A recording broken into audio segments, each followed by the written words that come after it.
Hello everyone. Welcome to Hindi with teacher channel. तो आज से हम शुरू कर रहे हैं अपनी यूजीसी नेट दिसंबर वाले एग्जाम के लिए क्लास। तो देखो, आज मैं आपको जो हम सबसे पहले यूनिट करेंगे वो करेंगे यूनिट 8 हिंदी नाटक। ठीक है, सबसे पहले हम हिंदी नाटक वाली यूनिट करेंगे। तो आज की क्लास में मैं आपको ये बताने वाली हूँ कि हमें ये यूनिट पढ़नी कैसे है। साथ ही यहाँ पर सबसे जरूरी बात जो मैं आपको बताने वाली हूँ कि पैटर्न में क्या बदलाव हुआ है, क्योंकि आप जानते हैं पिछली 2 बार से जो है प्रश्न के पैटर्न में बदलाव हुआ है। हम उनके बारे में सबसे पहले बात करने वाले हैं कि क्या बदलाव हुआ है। अब जब हम नाटक पढ़ते हैं तो हमें और किन चीजों का ध्यान रखना है। जो हम पहले ध्यान रखते थे, पात्र, विषय वस्तु, उनका तो रखना ही है। बाकी किन चीजों का ध्यान रखना है आज के पैटर्न के अनुसार, तो यहाँ पर मैंने वे क्वेश्चन भी रखे हुए हैं। सबसे पहले हम यहाँ पर एक बार अपना पाठ्यक्रम देख लेते हैं कि हमें क्या क्या पढ़ना है यूनिट 8 में। तो यहाँ पर जो सबसे पहले है, हमारे यहाँ पर भारतेंदु के 2 नाटक लगे हुए हैं, अंधेर नगरी और भारत दूरदशा। फिर जयशंकर प्रसाद के 3 नाटक हमारे पाठ्यक्रम में है, चंद्रगुप्त, स्कंदगुप्त और ध्रुव स्वामिनी। धर्मवीर भारती का अंधायुग हमारे पाठ्यक्रम में लगा हुआ है। लक्ष्मी नारायण मिश्र, यहाँ पर ये मिसप्रिंट है, सिंदूर की होली। ये लक्ष्मी नारायण मिश्र का है, सिंदूर की होली। मोहन राकेश आधे अधूरे, आषाढ़ का एक दिन, उनके 2 नाटक लगे हुए हैं मोहन राकेश के। उसके बाद हबीब तनवीर का आगरा बाजार, सर्वेक्षण दयाल सक्सेना का बकरी, शंकर का एक और द्रोणाचार्य, उपेंद्र नाथ का अंजो दीदी और मन्नू भंडारी का महाभोज। यानी टोटल हमारे पाठ्यक्रम में 13 नाटक लगे हुए हैं। ये तो ही हमारे पाठ्यक्रम के बाद जो हमें नाटक पढ़ने हैं। देखो, ये बात मैं आपको क्लियर कर देती हूँ कि आपको ये नाटक पढ़ने होंगे, क्योंकि अब जो एग्जाम आ रहा है काम नहीं चलेगा बिना नाटक पढ़े। इन 13 के 13 नाटक की पीडीएफ मैंने अपने टेलीग्राम चैनल पर भेजी हुई है। अब ये तो बात हुई हमारी पाठ्यक्रम की कि हमें क्या क्या पढ़ना है। अब हम आगे चलते हैं। सबसे पहले हम पैटर्न पर बात करेंगे कि क्या बदलाव हुआ है। तो देखो, सबसे पहले ये चीजें ही मैं आपको बाद में हम डिस्कस करेंगे। सबसे पहले हम पैटर्न की तरफ चलते हैं कि हमारे पैटर्न में क्या बदलाव हुआ है।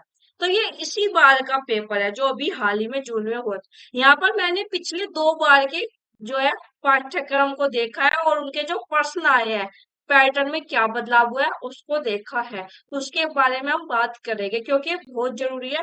क्योंकि हम इन चीजों पर फोकस नहीं कर रहे थे अभी तक, लेकिन अब हमें करना होगा यदि हमें अपना नेट क्लियर करना है, जेआरएफ क्लियर करना है।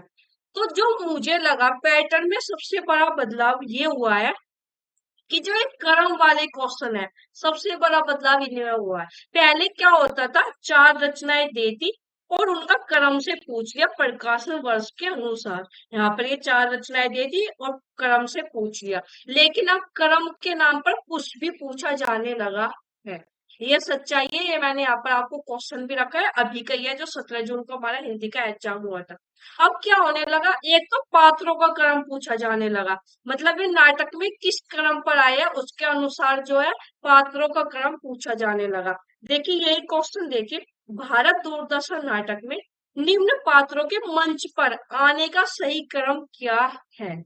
तो मतलब क्या, हमें ये भी पता होना चाहिए कि कौन सा पात्र कब आता है नाटक में। तो हमें पढ़ते हुए जो अपने नोट्स बनाते हैं उन्हें उन्हें सीक्वेंस में ही बनाना पड़ेगा।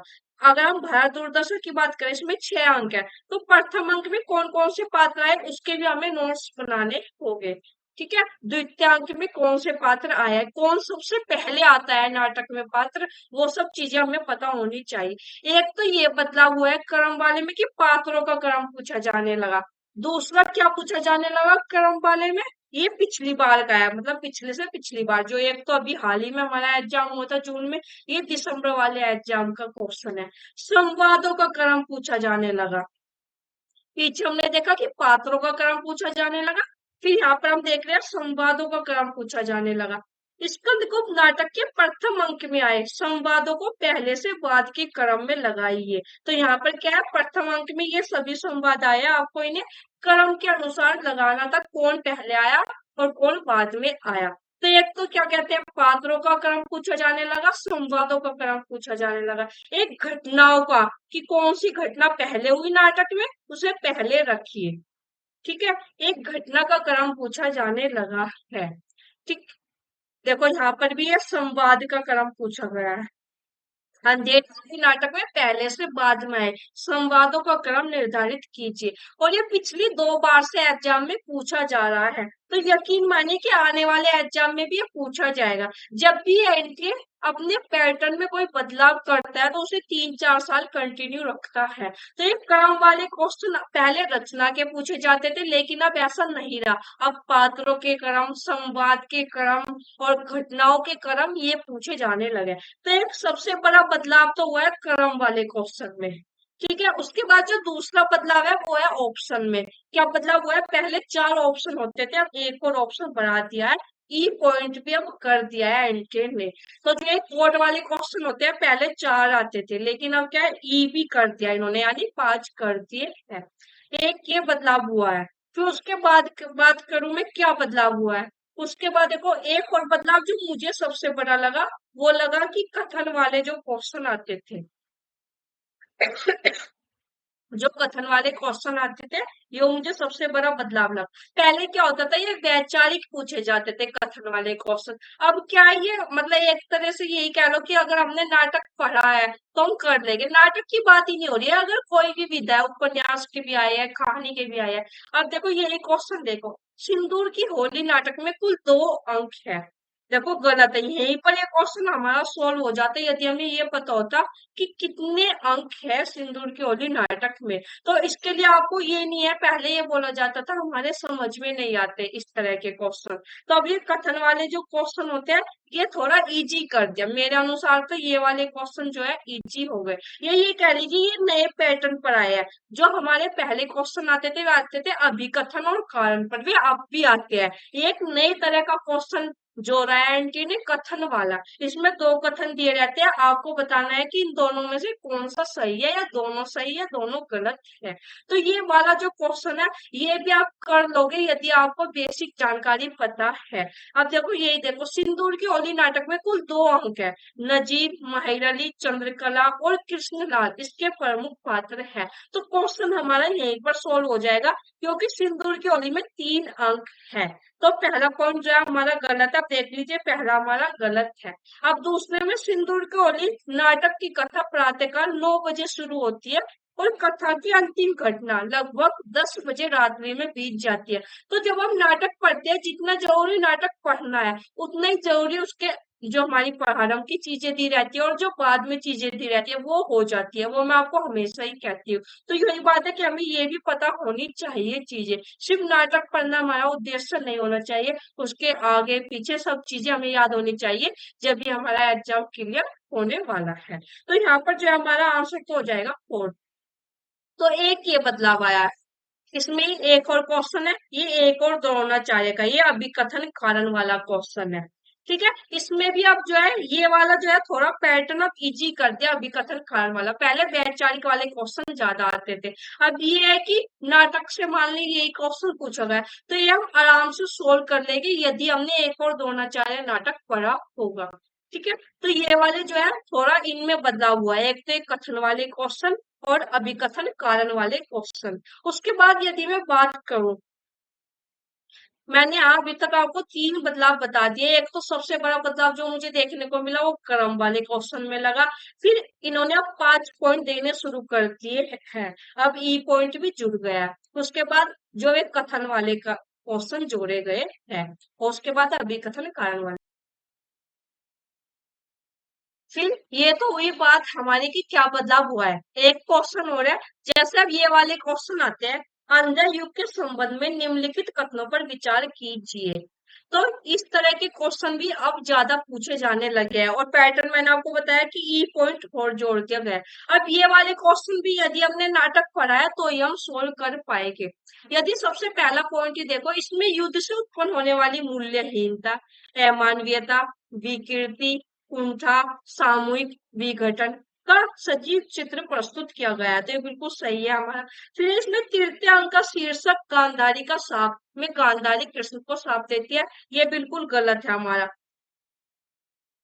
ठीक है, इन पांच में से क्या होता है, 2 या 3 पॉइंट तो बिल्कुल इजी मिलते हैं, जहां से हम अपना एलिमिनेशन मेथड यूज करके इसको सोल्व कर सकते हैं, और एक दो हमें हार्ड पॉइंट मिलते हैं। तो सबसे पहले हमें इनमें देखना है कि इजी पॉइंट क्या है। जैसे यहीं पर है तृतीयांक का शीर्षक, सबसे इजी पॉइंट इसमें यही है। फिर एक ये पॉइंट है इसमें, ऋषि व्यास अश्वत्थामा को अमरता का वरदान देते हैं, ये तो बिल्कुल गलत ही है। तो यहाँ पर जो है हमारा बी और डी हमें पता है गलत है, तो हमारा आंसर हो जाएगा ए सी ई। लेकिन ये क्वेश्चन आज हम जो है क्वेश्चन सोल्व नहीं कर रहे हैं, हम ये देख रहे हैं कि किस तरह के पैटर्न में बदलाव हुआ है। इस तरह के भी देखो 2-3 क्वेश्चन यहाँ पर अंधेर नगरी नाटक का है, ये भी एग्जाम में पूछा था 5 मार्च के एग्जाम में। महंत जी गोवर्धन दास और नारायण दास के गुरु है। ठीक है, बिल्कुल सही। अंधेर नगरी के पहले अंक का स्थान पूछ लिया, प्रकाशन वर्ष पूछ लिया, तीसरे अंक का स्थान पूछ लिया, पांचवें अंक का स्थान पूछ लिया। अब ये सिंगल ना पूछ के कि अंधेर नगरी के पहले अंक का स्थान क्या है, बल्कि 5-6 पॉइंट जोड़कर पूछने लगा है। तो इसीलिए हमें थोड़ा गहराई में जाकर अब पढ़ना पड़ता है। तो ठीक है, एक इस तरह के क्वेश्चन अब ज्यादा पूछे जाने लगे हैं। एक इस टाइप के भी क्वेश्चन देख लीजिए। होता क्या है, मान लीजिए हम अंधेर नगरी नाटक पढ़ रहे हैं, उसमें मुख्य पात्र है गुरु महंत या गोवर्धन दास, तीनों ही नारायण दास, तीनों ही प्रमुख पात्र है। पंक्ति हमें ज्यादा मिलती है गुरु महंत और गोवर्धन दास की। तो जो प्रमुख पात्र होते हैं उनके 5 कथन दे दिए और पूछ रहे इनमें से कौन से है कौन से नहीं। जैसे यहाँ पर पूछा है एग्जाम में, आषाढ़ का एक दिन नाटक में मल्लिका के कथन कौन से है। हम मल्लिका के ही क्यों पूछेंगे, क्योंकि मल्लिका सबसे इम्पोर्टेंट पात्र है आषाढ़ का एक दिन में। अगर स्त्री पात्र की बात करूं तो मल्लिका सबसे ज्यादा इम्पोर्टेंट है। तो आपको करना क्या है, जो प्रमुख पात्र है सभी नाटक के, उनके कथन भी आपको पता होने चाहिए, किसने कौन सा कथन कहा है। तो यहाँ पर 5 गए थे, 5 में से 3 मल्लिका के और 2 किसी अन्य के हैं। तो इस तरह से कथन वाले क्वेश्चन भी अब इस पैटर्न पर पूछे जाने लगे हैं कि इनमें से कौन से है कौन से नहीं है। तो इसके लिए हमें क्या करना है, जब हम नोट्स बनाते हैं ना, तो हमें अलग से बना लेने चाहिए जो प्रमुख पात्र के नोट्स और जो हमें उनकी प्रमुख पंक्ति मिले। जैसे मल्लिका की जो प्रमुख पंक्ति आपको लगे जब आप नाटक पढ़ रहे हो, तो उनको एक जगह नोट कर लेना है। तो ये तो ये हमारी पैटर्न पर बात की जो है। अब ये पैटर्न हो गया। मैंने यहाँ पर जितने भी क्वेश्चन रखे हैं पिछले 2 बार के एग्जाम के ही रखे हैं, दिसंबर 2022 और जून 2023। उससे पीछे मैं नहीं गई, क्योंकि मैं आपको ये बताना चाह रही थी कि हमें पढ़ना कैसे है, किस तरह के क्वेश्चन अब पूछे जाने लगे हैं। अब हम पीछे ही चलते हैं अपने। यहाँ पर सबसे पहले हमने पाठ्यक्रम की बात कर ली थी कि पाठ्यक्रम हमारा ये है। उसके बाद यहाँ पर सबका कवर फोटो रखा हुआ है, आप लोग देख लीजिएगा। अब चलते हैं। देखो, मैं हमेशा कहती हूँ जब भी हम कोई यूनिट शुरू करते हैं, तो जो रचनाएं हमारे पाठ्यक्रम में लगी हुई है, हमें उनका प्रकाशन वर्ष याद होना चाहिए। ठीक है, और एग्जाम में भी हमेशा पूछा जाता है। अब अलग तरीके से पूछा जाने लगा, पॉइंट बनाकर पूछ लिया जाता है, लेकिन पूछा जाता है और हमेशा पूछा जाएगा। भारत दूरदर्शन का प्रकाशन वर्ष 1880, अंधेर 1881, स्कंदगुप्त 1928, चंद्रगुप्त 1931, ध्रुव स्वामिनी 1933, सिंदूर की होली 1934, आगरा बाजार 1954, अंधायुग 1955, अंजू दीदी 1955। दोनों का समय जो है 1955 है। मैं बताती हूँ अंजू दीदी का कई समय 54 भी मिलता है। आषाढ़ का एक दिन 58, आद्या दूरिया 69, बकरी 74, एक और द्रोणाचार्य 77 और महाभोज 82। तो ये तो ये हमारे जो नाटक लगे हुए हैं पाठ्यक्रम में। टोटल कितने नाटक लगे हुए हैं, 14 नाटक यहाँ पर लगे हुए हैं। ठीक है, याद रखिएगा, शायद मैंने पीछे आपको 13 बता दिया था, शुरुआत में 14 नाटक ही है। उसके बाद चले गए जो हमारे राइटर लगे हुए हैं पाठ्यक्रम में, उनका भी समय देखना जरूरी हो जाता है, एग्जाम में पूछा जाता है। भारतेंदु हरिश्चंद्र 1850, जयशंकर प्रसाद 1889, लक्ष्मी नारायण मिश्र 1903, उपेंद्र नाथ अश्क 1910, हबीब तनवीर 1923, मोहन राकेश 1925, धर्मवीर भारती 1926, सर्वेश्वर दयाल सक्सेना 1927, मन्नू भंडारी 1931, संकर 1933। ये मैं आपको पहले भी काफी बार करवा चुकी हूँ। देखो पर इस बार मैं दिसंबर वाले एग्जाम के लिए करवा रही हूँ, तो प्रॉपर तरीके से आपको ए टू जेड चीजें बताते हुए चलूंगी। ऐसा नहीं है कि जो मैंने पीछे पिछले बैच में बता दिया वो मैं आपको नहीं बताऊंगी, क्योंकि ये इंपॉर्टेंट चीजें आप देखते होगे। भारत दूरदर्शन का क्रम इस बार भी पूछा गया था, प्रकाशन वर्ष जो है इस बार भी पूछा गया है। चलते अब यहाँ पर ये पैटर्न की बात होगी। मैंने क्वेश्चन रखे थे, आपको पैटर्न के बदलाव में बता पाओ क्या बदलाव हुआ है। तो यहाँ पर हम देख चुके थे। एक यहाँ पर मुझे आपको एक चीज और बतानी थी कि भूमिका से भी क्वेश्चन आते हैं। देखो पिछली बार एग्जाम में पूछा गया था, भूमिका से ही ये क्वेश्चन था। अब चलते हैं कि अपनी क्लास की तरफ कि हमारी क्लास क्या होने वाली है। तो यहाँ पर मैंने पूरा शेड्यूल लिख दिया है, किस दिन आपकी क्या क्लास होगी और क्या करेंगे हम। ठीक है, सबसे पहले तो मैं आपको बता देती हूँ 24 जुलाई से हमारी क्लास शुरू हो रही है, यानी अगले मंडे से हमारी क्लास शुरू हो जाएगी। 24 जुलाई को सबसे पहले हम भारत दूरदर्शन नाटक पढ़ने वाले। पूरा नाटक कंप्लीट, इसमें मैं आपको क्या बताऊंगी वो भी मैं आपको बता देती हूँ। कंप्लीट नाटक की पीडीएफ रहेगी सामने, और उसमें जो जो इम्पोर्टेंट है वो सब मार्क रहेगा। मैं आपको बताऊंगी क्या इम्पोर्टेंट है, और जितने भी पात्र उसकी विषय वस्तु वो सब हम उसके बारे में बात करेंगे। साथ ही जो शुक्ल वाली बुक है बच्चन सिंह की और रामचंद्र तिवारी की बुक में, यदि इस नाटक से संबंधित कुछ मिलता है तो उनके पेज भी ऐड रहेंगे इसी क्लास में। फिर अगले दिन हम इसी क्लास के ऊपर एमसीक्यू करेंगे भारत दूरदर्शन नाटक के ऊपर। एक दिन हम नाटक पढ़ेंगे, अगले दिन हम उसी के एमसीक्यू करने वाले हैं। फिर उसके बाद 26 जुलाई को हम चंद्रगुप्त नाटक पढ़ेंगे, अगले दिन हम एमसीक्यू करेंगे। 28 जुलाई को हम स्कंदगुप्त नाटक पढ़ने वाले हैं, और 31 जुलाई को फिर हम एमसीक्यू करेंगे। जो है मैंने 5 दिन ही क्लास रखी है, शनिवार और रविवार को आपकी क्लास नहीं होगी। मतलब अगर क्लास होती भी है तो इन टॉपिक से रिलेटेड नहीं होगी, अन्य हम कोई चीज पढ़ने वाले हैं। लेकिन वीकेंड पे हम जो है इनके बारे में, मैंने वीकेंड का स्पेस इसीलिए दिया है कि आप नाटक अच्छे से पढ़ लें। ठीक है, इसीलिए मैंने, वरना मैं कंटिन्यू भी क्लास रख सकती थी, मैंने इसीलिए नहीं रखी है कि ताकि आप लोग आराम से अच्छे से नाटक पढ़ ले। अभी हमारा एग्जाम दिसंबर से पहले नहीं होगा, तो काफी टाइम है, तो अच्छे से टाइम देकर आप पढ़ लीजिएगा। फिर 1 तारीख को हम पढ़ने वाले हैं ध्रुव स्वामिनी नाटक, अगले दिन करेंगे एमसीक्यू। अगले दिन फिर हम अंधयुग नाटक पढ़ेंगे 3 तारीख को, और 4 तारीख को एमसीक्यू करने वाले हैं। फिर 7 तारीख को हम आधे अधूरे जो है नाटक पढ़ने वाले हैं, और उसके बाद जो है अगले दिन ही एमसीक्यू करेंगे 8 तारीख को। फिर 9 तारीख को हम जो है आषाढ़ का एक दिन पढ़ेंगे, और 10 तारीख को हम एमसीक्यू करने वाले हैं। 11 तारीख को आगरा बाजार, ठीक है, और 14 तारीख को अंजो दीदी नाटक पढ़ने वाले। यहाँ पर आगरा बाजार का मैं आपको बता देती हूँ, इसके हम एक ही दिन में कंप्लीट करेंगे। मैं आपको एमसीक्यू के माध्यम से ही जो इम्पोर्टेंट चीज है वो सब आपको बता दूंगी। मतलब एक एमसीक्यू सोल्व करवाया फिर उसको हम डिटेल में देख लेंगे। आज जो दीदी हम पूरा नाटक पढ़ने वाले हैं, अगले दिन फिर जो हम एमसीक्यू करेंगे। और एक और द्रोणाचार्य, वो जो बकरी, इन तीन के हम एमसीक्यू के साथ ही जो है मेन मेन चीजें हम देख लेंगे। देखो जो इम्पोर्टेंट नाटक है, मतलब जिनसे जो हो रहा है एंटी, बिल्कुल बहुत ही डीपली जा रहा है। भारत दुर्दशा, चंद्रगुप्त, स्कंदगुप्त, ध्रुव स्वामिनी, अंधायुग, आधे अधूरे, आषाढ़ का एक दिन, और अंजो दीदी, ये नाटक तो मैं आपको कंप्लीट लाइन बाय लाइन पढ़ाने वाली हूँ। और जैसे 3 4 नाटक मैंने आपको बताया, उनमें मैं एमसीक्यू के माध्यम से ही आपको अच्छी तरह करवा दूंगी।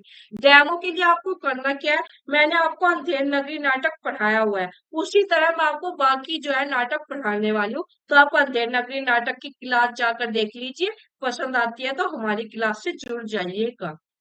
और जो इसकी टाइमिंग होने वाली है वो होने वाली है सुबह को 11 बजे। देखो वैसे तो रहेगी 11 बजे, लेकिन किसी दिन ऐसा होता है कॉलेज जाना पड़ता है, तो फिर हम अब शाम को 7 बजे क्लास करेंगे। ठीक है, अगर 11 बजे नहीं हो पाती है तो 7 बजे क्लास करेंगे। और मेरा प्लान ये है कि जो ये एमसीक्यू वाली क्लास है ये मैं लाइव लूँ, कि हम लाइव जो है अपने पर्सन सॉल्व करें। ये मैं आपको बता दूंगी जैसे भी होगा। तो अगर लाइव होती है तो हमारी 11 बजे ही होगी। मान लीजिए किसी दिन मुझे कॉलेज जाना पड़ता है तो फिर मैं 7 बजे ले लूंगी शाम को। तो या तो हमारी 11 बजे होगी या 7 बजे। और जो ये नाटक वाली है, मतलब जिनमें हम नाटक पढ़ने वाले हैं, ये तो रिकॉर्डिंग होती है, तो रिकॉर्ड तो मैं पहले ही कर लूंगी। तो 11 बजे ही आपको सही मिल जाया करेगी ये वाली क्लास।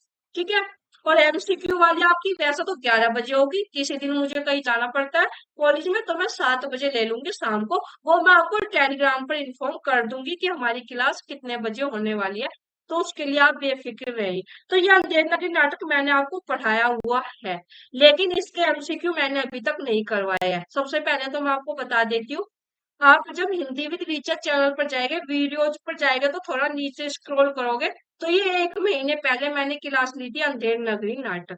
इसमें आपको पूरा नाटक मिल जाएगा। तो मैं इसी तरह बाकी नाटक पढ़ाने वाली हूँ, तो इस क्लास को देख लीजिए, ये आपके लिए डेमो। इसे मैं दोबारा इसलिए नहीं पढ़ा रही हूँ क्योंकि अभी तो मैंने पढ़ाई है कुछ दिन पहले, फिर दोबारा से आपको वही चीज पढ़ाओ तो वो कुछ गलत हो जाएगा। इससे अच्छा है कि मैं आपको कोई नई चीज पढ़ाऊं। तो यहाँ पर अंधेर नगरी नाटक मैंने आपको अभी पढ़ाया, अगर मान लीजिए 3-4 महीने हो जाते तो मैं दोबारा पढ़ा देती। और ये मैंने दिसंबर वाले एग्जाम के लिए ही पढ़ाया था। तो इसलिए डेमो के लिए आप मेरी ये वाली क्लास देख लीजिए, आपको मिल जाएगी और पता चल जाएगा कि मैं आपको बाकी नाटक कैसे पढ़ाने वाली हूँ। ये तो ही नाटक की बात, लेकिन अभी इसकी एमसीक्यू की क्लास बाकी है जो कि मैंने नहीं ली थी। तो देखो मैं आपको बता देती हूँ, एमसीक्यू के लिए हमारी जो है 20 तारीख को जो है, आज हमारी 19 तारीख है, 20 तारीख को हमारी एमसीक्यू की क्लास होने वाली है अंधेर नगरी नाटक पर। कितने बजे होगी? सुबह को 11 बजे। तो आपको कल मिलना है, कल आपकी मॉर्निंग में 11 बजे क्लास होगी अंधेर नगरी के एमसीक्यू पर। तो देखो मेरा तो यही मानना है कि आपको ये क्लास देख लेनी चाहिए और अपने आप खुद से भी नाटक पढ़ लेना चाहिए। मैंने जो है कल ही आपको जो है इस वीडियो का जो है लिंक भी भेज दिया था टेलीग्राम पर, और इसकी पीडीएफ भी भेज दी थी अंधेर नगरी नाटक की। तो मैंने अपनी तरफ से जो मेरा काम था वो मैंने कर दिया। अब आपकी जिम्मेदारी है कि आप ये नाटक पढ़ लो। तो हम एमसीक्यू के साथ मिलेंगे कल को मॉर्निंग में 11 बजे। और एमसीक्यू किस पर आधारित है? जो हमारा नया पैटर्न बनाया उसी के आधार पर मैंने बनाया है, वो भी एक डेमो क्लास है। इसलिए मैंने लिखा है कि अंधेर नगरी नाटक डेमो क्लास में करवाया है। नाटक में आपको पढ़ा चुकी हूँ और कल हम एमसीक्यू भी कर लेंगे। तो अब ये दो क्लास हमारी डेमो क्लास की तरह होगी, आप देख लीजिएगा, आपको अच्छी लगती है तो आप इन क्लास से जुड़ जाइएगा। एक बात और है, यदि आप लोगों का रेस्पॉन्स अच्छा आता है तो ही मैं कंटिन्यू रखूंगी। देखो मैं आपसे कोई भी फीस नहीं ले रही हूँ, 1 भी रुपए की। यहाँ पर क्लियर लिखा है फ्री क्लास। ठीक है, तो ये सभी क्लास सभी के लिए होने वाली है, यूट्यूब पर होने वाली। तो मैं इतनी तो उम्मीद करूंगी कि आप आए क्लास को देखें। जब मैं इतनी मेहनत कर रही हूँ तो आपको भी थोड़ी मेहनत तो कर लेनी चाहिए।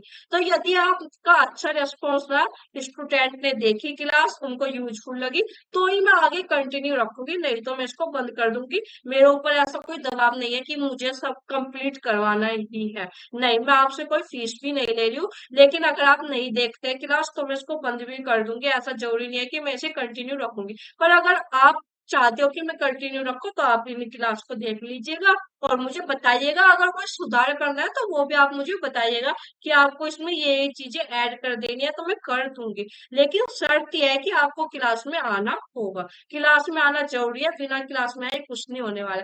और दूसरी बात ये है, चाहे मैं आपको कितना भी पढ़ा दूं, आपको खुद से भी नाटक पढ़ना है। जब मैं आपको एमसीक्यू सोल्व करवाऊंगी तो आपको नाटक पढ़कर आना है क्लास में। ठीक है, ऐसा नहीं है कि चलो मैम की क्लास देख ली ठीक है, नहीं। इतने आप खुद से नहीं पढ़ोगे, इतने कोई फायदा नहीं होने वाला है। मैं हमेशा बोलती हूँ आप दिन में 3 क्लास देख लो, 4 क्लास देख लो, लेकिन जब आप खुद से नहीं पढ़ोगे, रिवीजन नहीं करोगे, तो कोई फायदा नहीं है उन क्लास को देखने का। तो इतना आप खुद से नाटक नहीं पढ़ोगे तो भी कोई फायदा नहीं है। तो जब भी हमारी एमसीक्यू की क्लास होगी, आपको कंप्लीट नाटक पढ़कर आना है। और एक चीज और है, यहाँ पर मैं आपको यूनिट 8 करवा रही हूँ, तो आपका काम बनता है कि आप अपनी यूनिट 2 शुरू कर दीजिए, हिंदी साहित्य का इतिहास। और ये हमारी यूनिट जब कंप्लीट हो जाएगी, इससे पहले ही मैं वीकेंड पे हिंदी कहानी वाली यूनिट शुरू कर दूंगी। उसका भी शेड्यूल मैं आपको 1-2 दिन में दे दूंगी और उसकी डेमो क्लास भी आपको मिल जाएगी। तो कल हम अपनी डेमो क्लास के साथ मिलेंगे अंधेर नगरी नाटक के एमसीक्यू। तो आप अभी जाइए और अंधेर नगरी नाटक को कंप्लीट पढ़ लीजिए। और मैंने आपको बता दिया है कि आप ये क्लास देख सकते हो।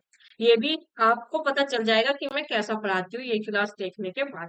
और दूसरा ये कि यदि कोई स्टूडेंट ऐसा है जिसने अभी तक एक भी पीवाईक्यू सॉल्व नहीं किया है, तो जैसा हम हिंदी नाटक वाली यूनिट पढ़ रहे हैं, तो आपको करना क्या है, मैंने आपको सभी पीवाईक्यू सॉल्व करवाए हुए हैं पिछले 3 साल के। तो आपको इस प्ले लिस्ट में जाना है, और यहाँ पर आपको हिंदी नाटक के मिल जाएंगे, 40 मिनट की वीडियो है। इसमें मैंने 20, 21 और 22 पिछले 3 साल में जितने भी हिंदी नाटक वाली यूनिट से प्रश्न आए हैं वे सभी रखे हैं, तो आप इसको देख लीजिएगा। ठीक है, उनके लिए है जो बिल्कुल जिन्हें यही नहीं पता कि क्वेश्चन किस तरह के एग्जाम में आ रहे हैं, उनके लिए। जो पहले से मुझे फॉलो कर रहे हैं उनको इसे देखने की जरूरत नहीं है, वे तो पहले ही जो है पीवाईक्यू सोल्व कर चुके होंगे। तो ये तो हमारी बात हुई, क्लास की बात हो गई, पैटर्न की बात हो गई, और हम किस तरह पढ़ने वाले हैं उसके बारे में बात हो गई है। ठीक है, यहाँ पर जो है मैंने, फिर हमें हिंदी नाटक में पढ़ना क्या है ये मैं आपको पहले ही बता चुकी हूँ, लेकिन एक बार देखते हैं, जरूरी है ये। जब हम कोई नाटक पढ़ते हैं तो हमें ये पता होना चाहिए नाटक में कितने अंक हैं, और उन अंकों के नाम बिल्कुल याद होने चाहिए। हमेशा यहाँ से क्वेश्चन आता है। यूनिट 8 के सभी नाटककार के सभी नाटक याद करें। जो हमारी में नाटककार लगे हुए हैं उनके भी सभी नाटक याद करने हैं। प्रसाद के 3 नाटक तो लगे हुए हैं, लेकिन जो बाकी नाटक है हमें पता होना चाहिए कि ये किसके नाटक है और इनका प्रकाशन वर्ष क्या है। पात्रों की सूची बना ले, वेरी वेरी इंपॉर्टेंट। भूमिका जरूर पढ़नी है सभी नाटक की। पाठ्यक्रम के नाटक में जितने भी गीत है, जितनी भी पंक्ति है, जितने भी गीत आए हैं, यहाँ पर गीत की बात हो रही है, उनको एक जगह नोट कर ले, क्योंकि गीत से क्वेश्चन पूछे जा रहे हैं। और महत्वपूर्ण पंक्तियां हमें नोट करनी है, और प्रयास कीजिएगा सीक्वेंस में हम जो है नोट करें पंक्तियां, ताकि वो क्रम वाला क्वेश्चन भी हमारा सोल्व हो जाए। उसके बाद रामचंद्र तिवारी, रामचंद्र शुक्ल, बच्चन सिंह, इन बुक से एक बार सिलेबस में लगे सभी नाटक और नाटककार के विषय में अवश्य पढ़ ले। तो ये काम भी आप कर लीजिएगा। ये सभी पॉइंट मैं आपको पहले करवा चुकी हूँ पिछले वाले बैच में, लेकिन इस बार मैं आपको अलग अलग नाटक करवा रही हूँ डिटेल में। वो इसीलिए क्योंकि जो है एग्जाम में ज्यादा डीपली पूछा जाने लगा है, तो हमें भी एक स्टेप आगे चलकर करना होगा जब हम दिसंबर वाला एग्जाम जो है उसमें जेआरएफ कर पाएंगे। तो ये चीजें आपको एक जगह चाहे आप नोट कर लीजिएगा, क्योंकि पीपीटी पीडीएफ से पढ़ाई नहीं होती, पढ़ाई होती है बुक को हमारे पास जब अच्छी पढ़ाई होती है या नोट किया हुआ हमने कि हमें ये काम करना है, तो हम अच्छे से कर पाते हैं। और आपकी सुविधा अनुसार है, अगर आप पीडीएफ से पढ़ना चाहे तो मैं इसकी पीडीएफ भी दे दूंगी आपको अभी जो है क्लास के बाद। ये बात हुई हमें क्या पढ़ना चाहिए। उसके बाद यहाँ पर मैंने क्वेश्चन रखे हैं जो अभी हमारा हाल ही में पेपर हुआ था 17 जून को हिंदी का। तो मैंने दोनों शिफ्ट के रखे हैं प्रश्न, और प्रश्न वे रखे हैं जो नाटक वाली यूनिट से आए हैं, यूनिट 8 हिंदी नाटक। ये एक बार हम देखेंगे, इनको सोल्व भी करेंगे, ताकि हमें ये पता चल जाए पेपर में किस तरह के पैटर्न पर आ रहे हैं, इस बार किस तरह के क्वेश्चन आए। देखो सबसे पहला क्वेश्चन है, सूची 1 को सूची 2 से मिलान कीजिए। तो ये पात्र वाला क्वेश्चन है, ये हमेशा पूछा जाता है। ठीक है, एक तो आया हमारा पात्र से क्वेश्चन, हम देखते हुए चलेंगे। आंसर यहाँ पर पहले से ही मार्क है, और मैंने ये पूरा पेपर भी सोल्व करवाया हुआ है, तो आप वहां पर जाकर देख लीजिएगा। अभी हम इसमें टाइम बर्बाद नहीं करेंगे, ये देखेंगे कि क्वेश्चन किस तरह के आ रहे हैं। तो एक क्वेश्चन ही हमारा पात्र से हुआ, फर्स्ट शिफ्ट की यहाँ पर बात हो रही है।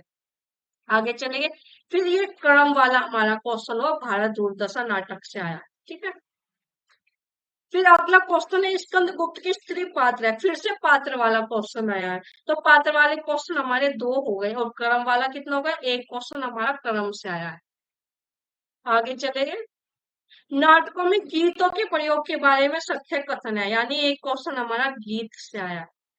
ठीक है, नोट करते हुए चलेगा ताकि आपको पता चले कहाँ से कितने क्वेश्चन बन रहे हैं। आगरा बाजार नाटक का आरंभ किस नज्म से होता है। देखो बिल्कुल प्रारंभ का ही पूछ लिया है कि बिल्कुल जब हम नाटक का आरंभ करते हैं सबसे पहले आपको इन्हीं का नाम मिलता है। तो देखो जरूरी नहीं होता कि हमेशा हमें गहराई में ही जाना है, आगे पीछे एक से बहुत चीजें पूछी जाती है, जो बिल्कुल प्रारंभ में चीजें रहती है वहां से ज्यादा पूछा जाता है। तो एक क्वेश्चन हमारा आगरा बाजार नाटक से आया। उसके बाद आषाढ़ का एक दिन में पतंजलि का उल्लेख कौन सा पात्र करता है, ये डीपली क्वेश्चन है। तो इस तरह के क्वेश्चन भी हमारे सोल्व हो जाएंगे जब हम नाटक पढ़ेंगे। उसके बाद फिर यहाँ पर आया है, पहले से बाद के क्रम में आया है।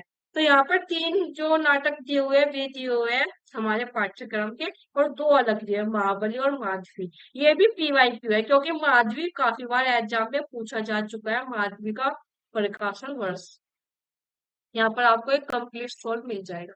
उसके बाद फिर आया था जयशंकर प्रसाद के नाटकों को मंच पर सफलतापूर्वक प्रस्तुत करने वाले निर्देशक हैं। अब आप कहेंगे कि ये तो जयशंकर प्रसाद के बारे में आपने यूनिट 8 में क्यों गिना। मैं हमेशा कहती हूँ जो नाटक हमारे पाठ्यक्रम में लगे हुए हैं और उनके नाटककार के जो क्वेश्चन आते हैं वे यूनिट 8 में ही माने जाते हैं। अगर जयशंकर प्रसाद की जगह कोई ऐसे नाटककार होते जो हमारे पाठ्यक्रम में नहीं है, यूनिट 8 में नहीं है, तो हम उसको यूनिट 2 में ऐड कर लेते। ठीक है, ऐसा नहीं है कि ये यूनिट 2 में नहीं माना जाएगा, लेकिन मेरा यही मानना है कि जब हम कोई नाटक पढ़ते हैं तो हमें उस नाटककार के बारे में भी पूरी जानकारी होनी चाहिए, जब भी हमारी एक यूनिट कंप्लीट मानी जाती है। ठीक है, तो इस तरह जो हमारे टोटल जो है 8 क्वेश्चन आए हैं फर्स्ट शिफ्ट से। अब चलेंगे सेकंड शिफ्ट में, फिर से कोई मिलान वाला क्वेश्चन आया, दोनों शिफ्ट में आया था पात्रों के मिलान वाला। फिर यहाँ पर चंद्रगुप्त नाटक से नहीं है पात्र का संबंध, ये पीवाई है पिछले साल जो हमारा 5 मार्च का एग्जाम हुआ था उसमें जो का तो क्वेश्चन आया हुआ, तो ये भी हमारा पात्र से हुआ, यानी दोनों शिफ्ट में दो दो क्वेश्चन पात्र से आए हैं। फिर यहाँ पर ये पंक्ति आई है कि ये संवाद किसका है। ठीक है, ध्रुव स्वामिनी नाटक का संवाद किसके द्वारा कहा गया है। अभी बस मैं आपको ये बता रही हूँ कहाँ से कैसे क्वेश्चन आया है, कभी आप मानो कि बहुत जल्दी जल्दी क्वेश्चन सोल्व करवा दी, ये मैं आपको क्वेश्चन सोल्व नहीं करवा रही हूँ, बस बता रही हूँ कि ये क्वेश्चन आ रही है इस तरह के। फिर यहाँ पर जो नाटक के अंकों का है इनका क्रम पूछा गया है। देखो क्रम हमें बिल्कुल याद होना चाहिए, बहुत इंपॉर्टेंट है हमारे लिए, और ये एग्जाम में हर बार पूछा जा रहा है, पिछली बार भी पूछा गया था और इस बार भी पूछा गया है, तो इनको थोड़ा ध्यान से देख लीजिएगा। फिर आप भारत दूरदर्शन नाटक के संबंध में निम्नलिखित कथन पर विचार कीजिए। देखो इस तरह के ही क्वेश्चन में कह रही थी, देखो इसमें 2 पॉइंट सबसे इजी है, क्योंकि हमें ये पता होना चाहिए कि नाटक में कितने अंक और प्रकाशन वर्ष। अब यहाँ पर ये गलत दिया हुआ है, 1880 है। अब हमें पता है ये पॉइंट हमारा गलत है, यानी इन दोनों में ये है, तो ये एलिमिनेशन मेथड से हमारे हट जाएंगे। ऑप्शन 1 और 2 बचे 3 और 4। अब हमें पता है बी बिल्कुल सही पॉइंट है, 6 अंक की है, तो इन दोनों में बी किसमें है, फोर्थ में, आंसर हो जाएगा फोर्थ। तो हो गया, बिल्कुल इजी क्वेश्चन हो गया। अगर हमें प्रकाशन वर्ष अंक याद होता तो हो जाता। और यकीन माने जब भी कोड वाले क्वेश्चन आते हैं ना, तो 3-4 क्वेश्चन हमारे इजी ही आते हैं। वो अलग बात है कि हमारा नजरिया क्या है देखने का। अब हम सबसे पहले ए पॉइंट पर ही अटक जाए या सी पर या डी पर, तो बात अलग है, नहीं तो सबसे इजी पॉइंट से शुरू कीजिए कि भारत दूरदर्शन नाटक के बारे में, और यहाँ पर प्रकाशन वर्ष दिया हुआ है, ये तो बेसिक चीज हमें पता होनी चाहिए। तो इस तरह जो है आपको एलिमिनेशन मेथड से ये पॉइंट वाले क्वेश्चन जो है सोल्व करने होते हैं। फिर चलेंगे यहाँ पे सिंदूर की होली नाटक के बारे में, फिर से वही 5 पॉइंट दिए हुए हैं। देखो यहाँ पर पात्र पूछ लिया, विषय वस्तु पूछ ली, 2 पॉइंट तो पात्र के ही दिए हुए हैं। आगे चलते हैं, यहाँ पर फिर से संवाद है, पूछा है किस पात्र के द्वारा कहा गया है। फिर ये क्वेश्चन है, ये पंक्तियां पूछिए अंधेर नगरी नाटक के संबंध में यह कथन किसका है। तो ये तो सत्य प्रकाश मिश्र का। देखो ये क्वेश्चन कहाँ से आया है वो भी मैं आपको बता देती हूँ, जब भी मैं कहती हूँ बुक के आगे पीछे की चीज पढ़ लेनी चाहिए। बुक के बिल्कुल पीछे जब हम बुक बंद कर देते हैं ना, जो पीछे हमारा पेज रहता है, वहां पर ये पंक्ति दी हुई है सत्य प्रकाश मिश्र की, लोक भारती प्रकाशन की ये बुक है। तो जो मैं हमेशा कहती हूँ बुक में आगे पीछे जितनी भी चीजें हैं उनको ध्यान से आप खोलकर हमें देख लेनी है। तो ये थे हमारे इस बार के, मैंने ज्यादा पिछले नहीं, जो अभी हाल ही में 17 जून को एग्जाम हुआ है। तब आपको ये पता चल गया होगा ये वीडियो देखने के बाद हमें पढ़ना कैसे है, जब हम नाटक पढ़ते हैं हमें नोट्स बनाते हुए किन चीजों का ध्यान रखना है। देखो मैंने जल्दी इसलिए करवाया क्योंकि ये मैं पूरा पेपर सोल्व करवा चुकी हूँ, यहाँ पर क्लास की टाइमिंग रखी हुई है। कुछ आपको डाउट हो क्लास के बारे में नीचे कमेंट कर पूछ लीजिएगा। देखो यहाँ पर मैंने फर्स्ट शिफ्ट का भी पेपर पूरे के पूरे 100 क्वेश्चन आपको सोल्व करवाए हुए हैं, और सेकंड शिफ्ट के भी लिंक आपको जो है नीचे डिस्क्रिप्शन बॉक्स में मिल जाएगा, तो ये दोनों जाकर देख लीजिएगा, अपने पेपर सोल्व कर लीजिएगा यदि आप अपना पेपर सोल्व करना चाहते हो, जो अभी हमारा हाल ही में हुआ था। अब यदि मैं बात करूं कि आपका कोई डाउट है तो आप कहाँ पर बात करें, या तो आप मुझे मेल कर दीजिए। ठीक है, और दूसरा तरीका तो यह है यदि मैं लाइव क्लास लेती हूँ तो लाइव क्लास में ही आप पूछ लिया करिए जो भी आपका डाउट हो। तो एमसीक्यू वाली क्लास मेरा मन ये है कि मैं जो है लाइव क्लास लूँ, और आप कमेंट करके बता दीजिएगा मुझे कि मुझे लाइव क्लास लेनी चाहिए या जैसे अभी तक मैं लेती आई हूँ वही करना, उसे ही कंटिन्यू रखना चाहिए। जैसा आप बोलोगे ऐसा हो जाएगा, लाइव बोलोगे तो लाइव ले लूंगी मैं क्लास, नहीं तो हमारी चली रही है क्लास जैसे अभी तक चलती आई है। और आप टेलीग्राम चैनल पर बिल्कुल जुड़ जाइएगा। सभी पीडीएफ आपको हमारे टेलीग्राम चैनल पर ही मिलने वाली है और सभी जानकारी भी मैं यहीं पर देती हूँ। और इंस्टा पे भी यदि आप चाहे तो फॉलो कर लीजिएगा। यहाँ पर भी कुछ बच्चों के जो मैसेज आते हैं उनका रिप्लाई मिल जाता है। ये 4 प्लेटफॉर्म है, आप जहाँ पर भी चाहे वहां पर कोई भी डाउट हो तो आप पूछ सकते हो। और सबसे अच्छा तरीका है इसी वीडियो के नीचे कमेंट कर कर आप पूछ लीजिएगा। मैं पढ़ती भी हूँ सभी के मैसेज और रिप्लाई भी देती हूँ। और देखो आपके ऊपर बात है, यदि आप सपोर्ट करोगे तो जो है क्लास कंटिन्यू रहेगी। जैसे मैंने आपको पीछे शेड्यूल बताया, इसी तरह मैं आपको हिंदी कहानी का भी करवा के दूंगी, निबंध वाला भी करवा के दूंगी। 3 यूनिट तो ये मैं आपको कंफर्म करवा कर दूंगी। ठीक है, और बाकी यूनिट भी ऐसा नहीं है कि नहीं करवाऊंगी, मैं भी धीरे धीरे हम अपनी जो है यूनिट कवर कर लेंगे। लेकिन सब आपके ऊपर डिपेंड है, यदि आप चाहेंगे तो। ठीक है, और आपको मेरी वीडियो अच्छी लगी, यूजफुल लगी तो चैनल को लाइक, सब्सक्राइब, शेयर कर